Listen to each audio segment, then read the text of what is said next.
Guys দেখেন বাহিরে অনেক বৃষ্টি হচ্ছে, ঠান্ডা লাগছে আমাদের কাছে। আর ছোট্ট বেবিটা অবশ্যই আরও বেশি ঠান্ডা লাগতো। তো তার ভাইকে বললাম একটু ওকে একটা গরম জামা পরা আর একটু গরমে রাখ। তো বুঝেন তো ভাইয়ের ভালোবাসা কতটুকু হতে পারে, আপনারাই তো জানেন।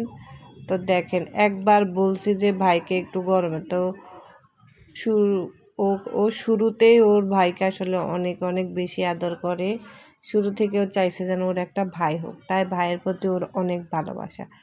তো ওকে বলছি এই সোয়েটার পরাইতে, একটা সোয়েটারও পরাইছে, একটা খাতাও নিছে, এখন একটা কম্বল নিয়ে বেড়াইতেছে। দেখেন গাইস, তো আসলে মানে ওকে যদি একটু বলি বাইরে খেয়াল রাখতে, ও মানে পারে না ওর বাইরে কী করতে। তো দেখেন আমাদের বেবির অবস্থা। ভাই হয়েছে 100 আর ভাইয়ের ভাই হবে 200। তো যাই হোক, যেরকমই হোক আপনারা সবাই দোয়া করবেন, ভালো থাকবেন।